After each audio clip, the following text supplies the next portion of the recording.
The inside of the fake S25 Ultra. Obviously, we only have one camera here. The flash, it looks really strange. We have the vibration motor, the SIM slot, and there's an SD slot here for whatever reason. The loudspeaker is actually hard soldered to the board, so not very repairable on that part. The S Pen, what's interesting is this looks like it's actually using a switch. So the real one detects the S Pen wirelessly, and this one, when I click the S Pen and remove it, the switch is released, and when I push it in, the switch is engaged. So that tells the board that the S Pen is in or the S Pen is out. Aside from that, we have some kind of shady craftsmanship. The board is being held down by the tips of the screws. Let's put this all back together and turn it on.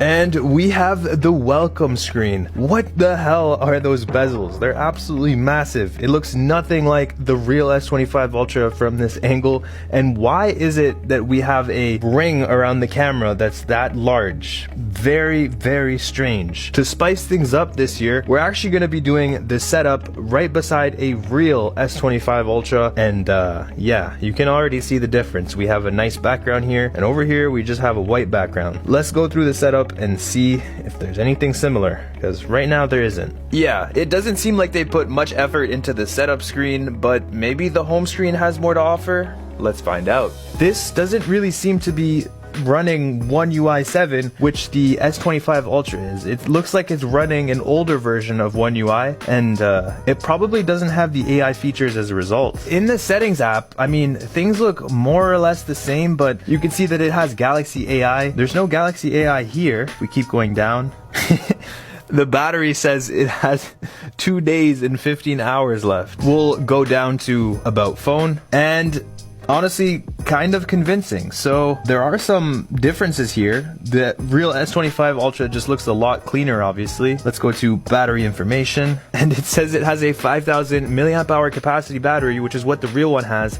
However, we know that's not true. And let's go to software information and see what this phone says it's running. So it says it's running the One UI 7.1. The Android version is 14, and if we tap it a bunch, it actually says Android 14, but I don't think that's true. We can also see that this has 16 gigabytes of RAM, 256 gigabytes of storage, and we're gonna actually verify all this information in a little bit. I've been messing with this phone for a while now, and what we usually do is you go to CPU-X and we see what hardware the phone has, but I mean, they're spoofing this. Like you can see it says Qualcomm, there's 15 gigabytes of RAM. The storage does say 7.8 gigabytes, which is probably accurate, but most of this information is spoofed. So we downloaded an app called Fake Device Test, and this is specifically made for fake devices like this one. So let's see what that has to say about this phone. To make this even more interesting, we have the same app on the real S25 Ultra, so we can see the information side by side. The first thing you'll notice is the resolution is different.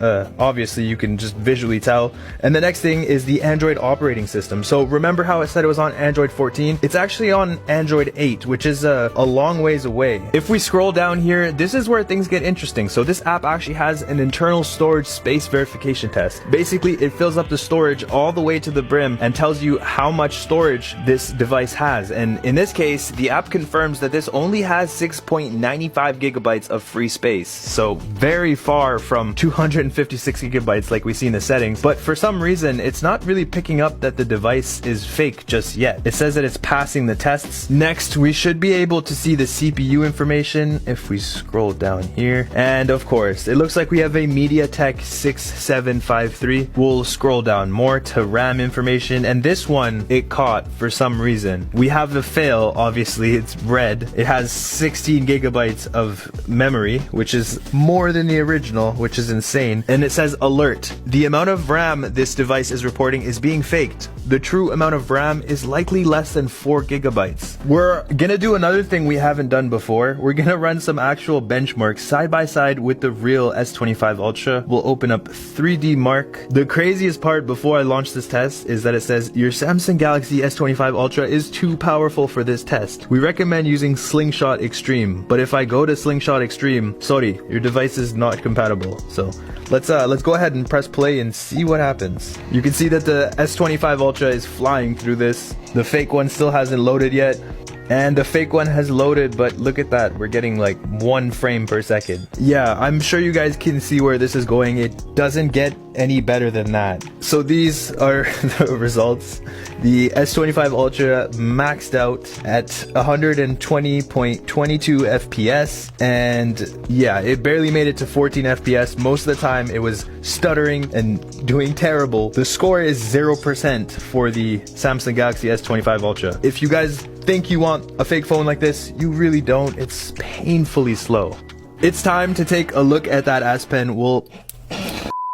Let's pop it out and boom. So you could see we do get a menu here with a few options, and we also get, says it has 100%, which might indicate that there's a battery in here. The only thing is pushing this button doesn't seem to do anything. Let's see if this works really quickly. So it does seem to work. You can actually draw, but there's no hover or anything like that. So let's break this open and see if there's more tech than the real one. Hopefully there is.